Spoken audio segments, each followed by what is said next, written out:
When the war ended and the guns finally fell silent, thousands of Hungarian soldiers found themselves prisoners not of the Soviets or the Germans, but of the United States Army.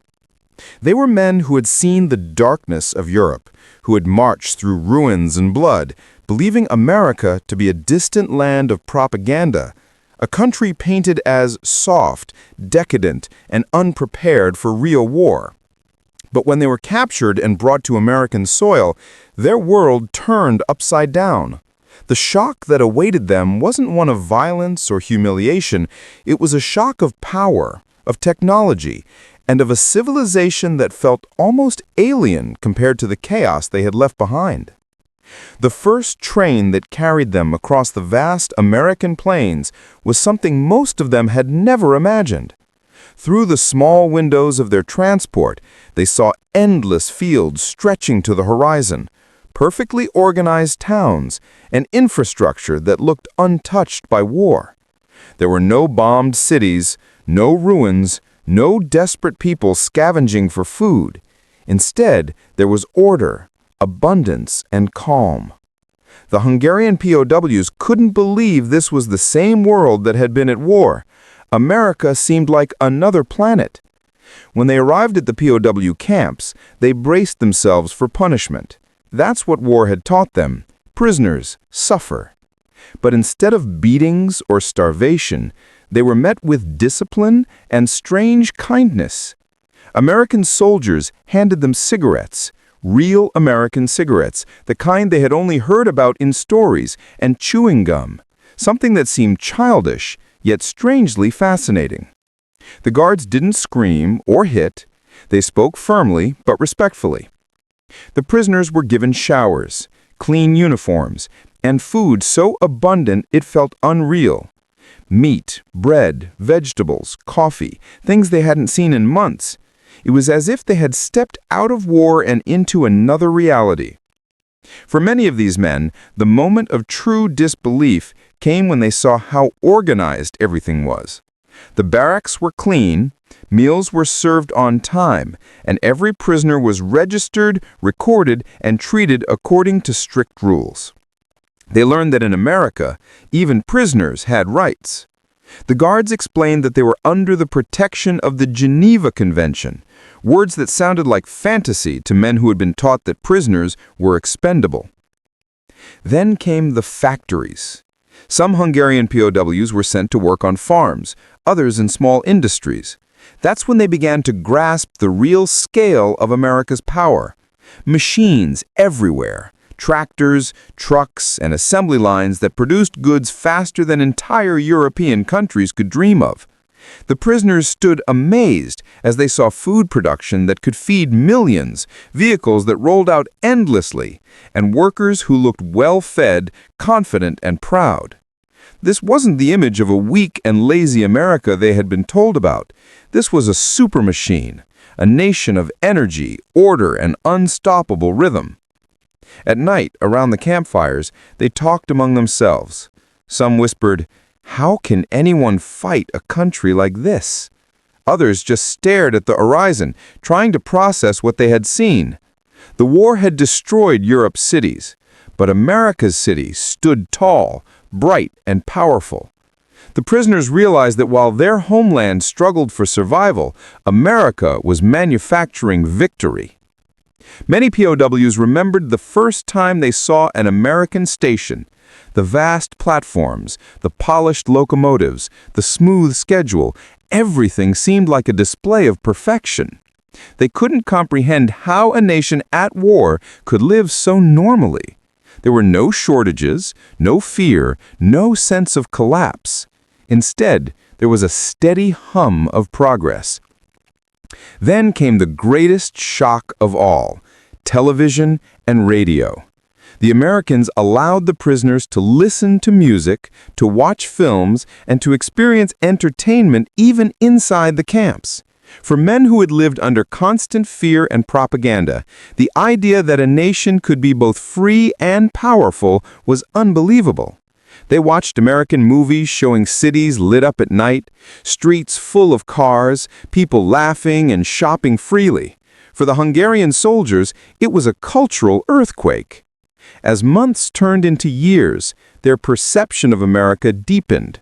They saw not only machines and abundance, but a strange moral code among their captors. American officers treated them with fairness, insisted on discipline, and even arranged sports and educational programs inside the camps. Some Hungarian POWs learned English. Others worked on farms where American families treated them like distant relatives rather than enemies. There were stories of farmers inviting POWs for Christmas dinner, of guards giving away their own cigarettes just to make them feel human again. For men who had been taught that Americans were monsters, it was disorienting. The propaganda they'd heard back home about capitalist cruelty and moral decay was shattered by simple acts of decency. The Hungarian prisoners began to question everything they'd been told. If this was America, then what else had been a lie? The turning point for many came when they saw American women working in factories, strong, confident, independent women operating heavy machinery, building planes and vehicles. In Europe, the war had reduced women to victims of survival, but in America, they were part of the engine of victory. It changed how many Hungarian soldiers viewed society itself. They saw equality, freedom, and unity unlike anything they'd known. Even the way Americans handled death stunned them.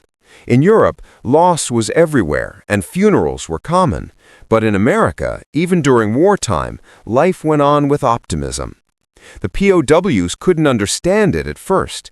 How could people laugh, dance, and plan the future while a world war was raging? But that was the essence of what shocked them most. America's strength wasn't just military, it was psychological. The belief that nothing could break them. And as time passed, the Hungarian prisoners started to absorb this strange energy. Some began drawing, writing, or keeping diaries about their experiences. One wrote that he felt like he had been taken to a future century. Another said, "If the rest of the world becomes like this, there will never be war again." The irony, of course, was that this future was already present in America, while Europe still fought its ghosts. They couldn't help but compare the discipline of the U.S. Army to the chaos of their own. American soldiers were clean, well-fed, and organized. Their equipment was modern and uniform. Every tank, every truck, every uniform matched perfectly. The precision was almost frightening. To the Hungarian POWs, it looked like America had built not just an army, but a civilization that ran like a perfect machine. Even after the war ended and they were allowed to return home, many of them carried this shock for life. They had entered captivity expecting humiliation, but left with adoration. They went back to Hungary with stories that few at home could believe. Tales of American towns with neon lights, supermarkets full of goods, and soldiers who respected even their enemies. They spoke of a country that could crush the world with its industry, but chose instead to feed its prisoners and teach them baseball. The memory of those days stayed with them for decades. For many, it became a secret inspiration, a vision of what humanity could look like if it stopped destroying itself.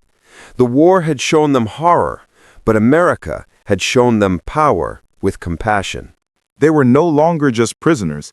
They had become silent observers of a world so advanced, so overwhelming, that it defied everything they had believed during the war. America's rhythm was relentless. Machines moved, men worked, and ideas flowed like rivers of steel. Every sunrise seemed to bring something new. A train rolling out of a factory, a convoy heading toward the coast, an airfield buzzing with planes that would dominate the skies. The Hungarian prisoners realized that America's power wasn't built overnight. It was the product of a nation that never stopped building, never stopped dreaming, and never stopped believing in its own strength. The camps themselves reflected this precision and organization. Food was served on time, every task had purpose, and even the smallest chores were carried out with discipline. The POWs compared this to their memories of war-torn Europe, ration lines, destroyed villages, and shortages everywhere. Here, They were being served hot meals made from ingredients they hadn't seen in months. Real coffee, fresh bread, meat. The sheer abundance baffled them. How could a country that was fighting across oceans still provide so much, so easily? That question echoed in their minds every single day. When the Hungarian prisoners were transported to nearby towns for labor duties, they came face to face with ordinary Americans. The interactions were polite, sometimes even friendly. The Americans didn't look at them with hatred or disgust. They looked at them with curiosity. Some townspeople offered cigarettes. Others asked questions about Europe. For the prisoners, this human side of their captors was almost as shocking as the military might they had witnessed. They had been taught to see Americans as ruthless enemies. But here they were, welcoming, humorous, and compassionate. In one camp, a Hungarian officer later recalled watching American soldiers repair a tank. He said he couldn't understand how fast they worked. Everything was systematic. Each man had a task. Each tool had a place. The efficiency was mechanical, but the morale was human. The soldiers sang while working, laughed when one made a mistake, and finished the job before the officer could even light a second cigarette. To him, that was America's greatest weapon. Not just machines, but men who believed in what they were doing. Rumors began to spread among the prisoners about the cities beyond the horizon: New York, Chicago, Detroit. They heard stories from guards about skyscrapers that touched the clouds, factories that never slept, highways that stretched farther than the Danube. Some POWs even saw photographs and couldn't believe their eyes.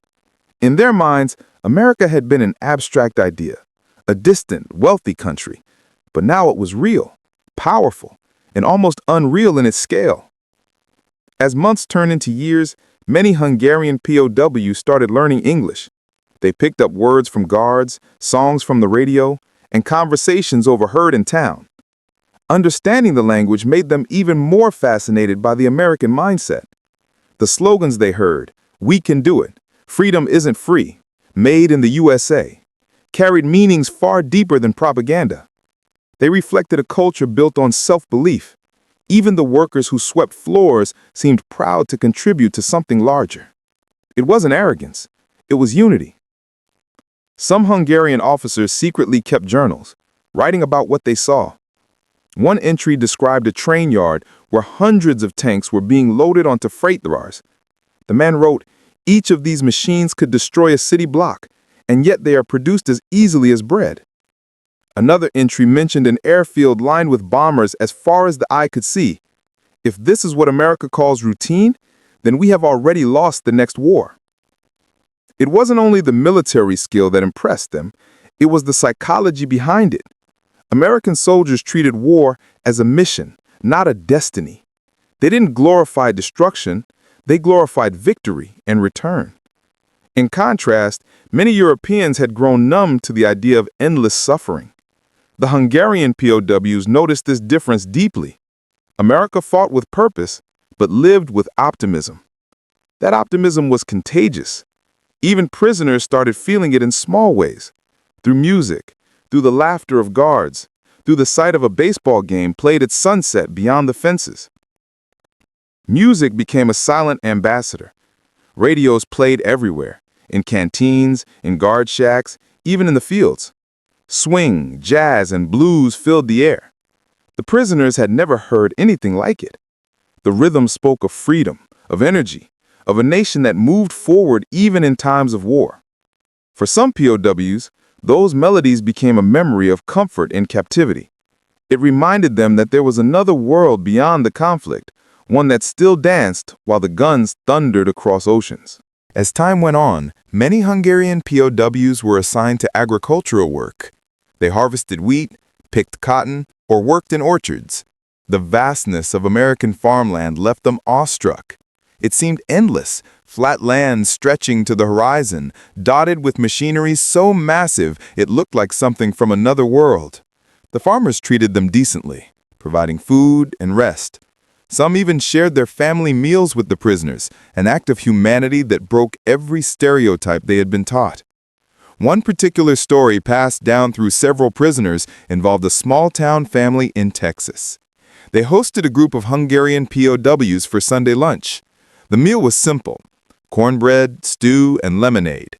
But to the prisoners, it was a feast. They couldn't understand how people could be so generous to their enemies. When one of the soldiers asked the farmer why, he smiled and said, "Son, the war is over for you here. Out there, maybe not. But under my roof, we eat together." That single sentence changed how many of them saw America forever. When the war ended, the Hungarian prisoners were told they would soon be sent home. Many felt a mix of joy and sadness. They wanted to see their families, their homeland, but they also knew they were leaving behind a world that had changed them. America had become a strange kind of teacher. It had shown them what industrial might looked like, but also what kindness could do in the shadow of war. Before departing, some POWs were given tours of local towns. They saw schools filled with children, libraries stacked with books, and stores overflowing with goods. Everything was clean, bright, and efficient. The contrast with post-war Europe couldn't have been sharper. One POW reportedly said, "In my country, we count bread slices. Here, they count airplanes." That line was later repeated in Hungarian history circles for years. When they finally boarded the ships home, the mood was heavy.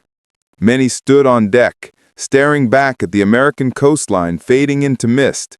Some saluted, others silently wept. They weren't returning as the same men who had arrived.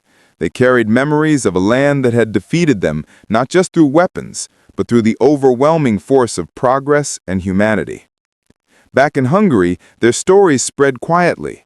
The communist government that later took power didn't want tales of American prosperity or freedom circulating too widely.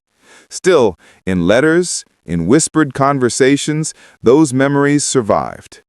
Some POWs described America as a dream they had briefly lived inside, a place where war was organized, but peace was abundant, where power was visible, but compassion was stronger. Years later, historians studying these accounts found a consistent theme: shock and respect. The Hungarian soldiers had expected to find cruelty or chaos in American hands. Instead, they found efficiency, fairness, and a standard of living they had never imagined. Many former POWs admitted that those months in America changed their understanding of what true power meant. It wasn't just military might, it was the ability to rebuild, to produce, to treat even one's enemies with dignity. In the decades that followed, some of those men returned to America, this time as immigrants.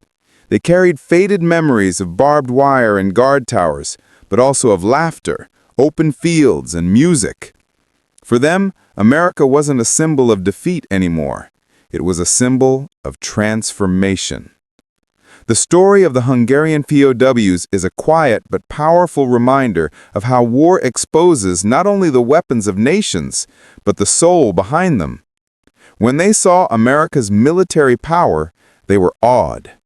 But when they lived among Americans, they were changed. Their shock turned into respect, their fear into curiosity, and their captivity into a lesson about what makes a country truly powerful. They had entered as enemies, but they left as witnesses, witnesses to a world that ran on innovation, hope, and the belief that even in war, humanity could survive. That, more than any tank or bomb, was the real force that left them speechless.